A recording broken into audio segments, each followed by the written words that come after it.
What if I told you there's a tree that shaped American history for 4 centuries, fed entire communities through starvation, and was trusted by healers for 10,000 years, and then vanished from every kitchen in America within a single decade?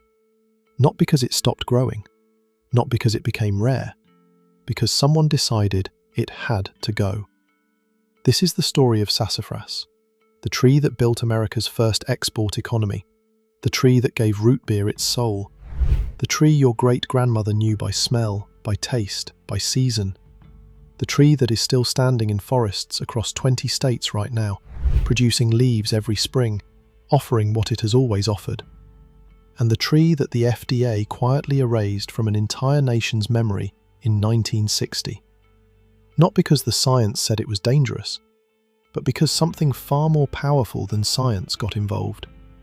Welcome to Forgotten Plant Remedies. If forgotten knowledge matters to you, subscribe and hit the bell. Every video we make together is a piece of history they hoped you would never find. The story begins long before Europeans ever set foot on this continent. Sassafras grew wild from Maine down to Florida, stretching west to eastern Texas. For indigenous peoples across dozens of nations, it was not just a plant, it was a cornerstone of daily life. The Cherokee brewed its roots into tea for fevers and colds. Healers crushed its leaves into poultices for wounds and insect bites. People chewed its twigs to clean their teeth, the natural oils killing bacteria centuries before commercial toothpaste existed. The Choctaw made perhaps the most lasting discovery of all.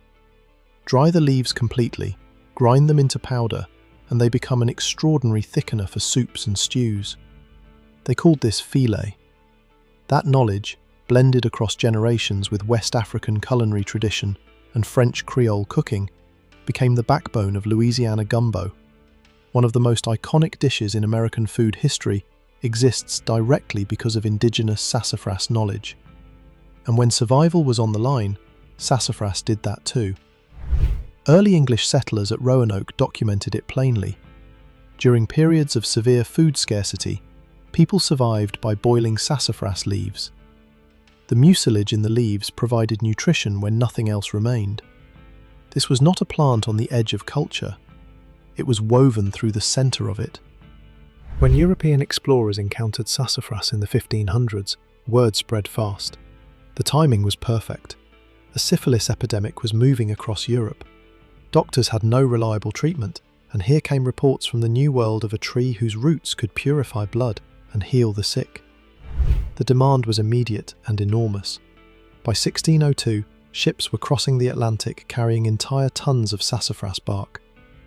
English apothecaries sold a dark aromatic drink made from it called saloop, prescribed for everything from fever to skin disease. And those prescriptions were not entirely wrong. Sassafras genuinely contains anti-inflammatory and antimicrobial compounds that indigenous peoples had understood for millennia. The price reflected the demand. Sassafras bark sold for its weight in gold. Captain Martin Pring left Bristol in 1603 with one objective: find sassafras, fill the ship, return wealthy. He came home exactly as planned. For 50 years, sassafras was colonial America's second largest export after tobacco. The problem was the harvesting. Stripping the bark killed the tree. By 1626, barely 2 decades after those first enormous shipments, harvesters had stripped so many trees that colonies could no longer meet their export quotas. But sassafras does not surrender easily. The roots sent up new growth. Seeds waited in the soil. The trees came back. By the 1800s, entrepreneurs had found something that would make sassafras permanent in the national identity. Boil the roots, add sweetener, add carbonation. Root beer was born. By 1900, it was everywhere. Charles Hyers turned it into a commercial empire. George Washington drank sassafras tea. Benjamin Franklin praised it. Thomas Jefferson kept it at Monticello. Every grandmother knew how to brew a spring tonic from the roots.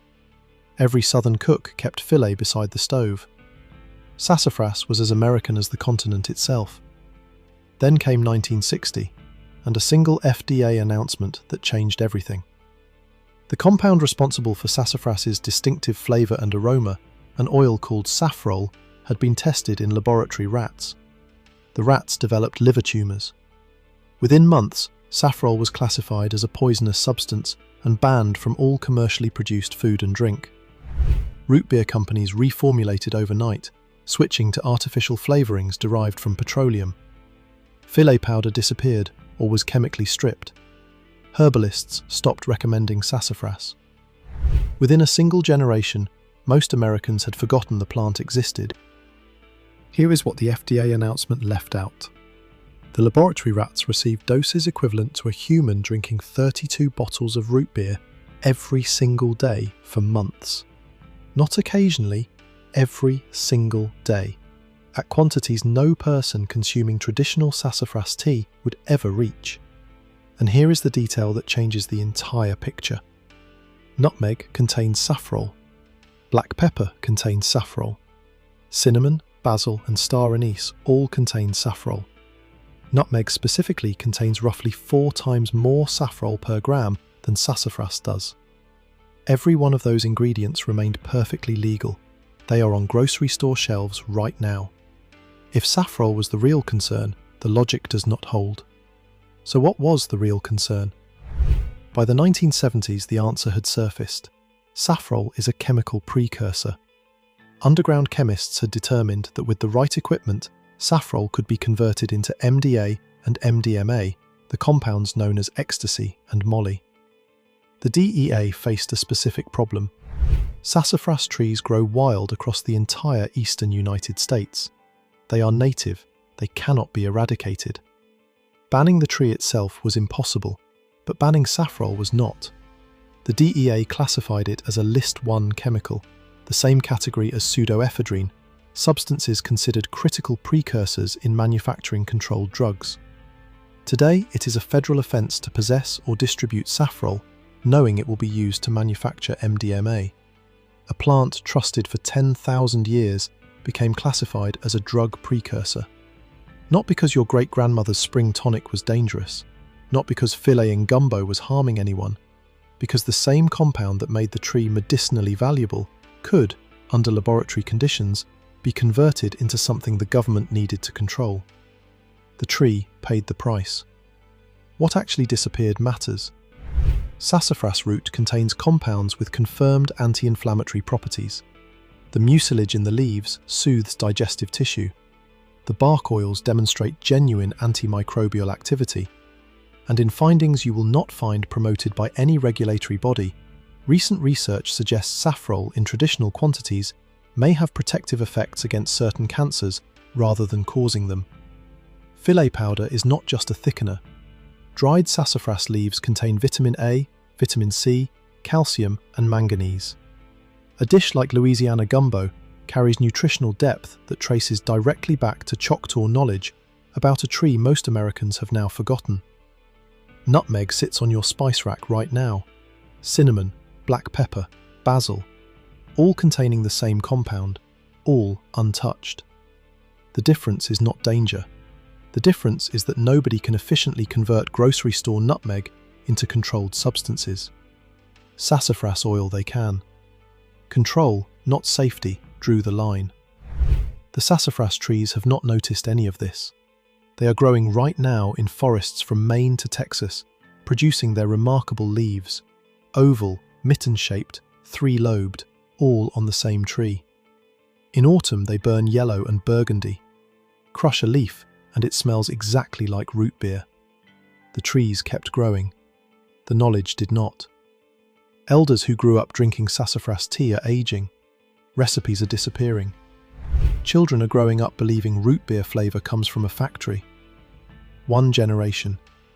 That is the distance between a living tradition and a forgotten one. The story of sassafras is not only about one plant. It is about what happens when something natural, freely available, and impossible to patent becomes inconvenient for larger systems. It does not get studied, it gets reclassified. The justification shifts to fit whatever is needed, but the result is always the same. Traditional knowledge disappears. 1 generation forgets. The next generation never knew. The tree is still there. The knowledge is still recoverable. Every time someone chooses to remember, it becomes a little harder to erase. If this mattered to you, subscribe to Forgotten Plant Remedies and hit the bell. Share this with someone who deserves to remember. The next vault opens soon,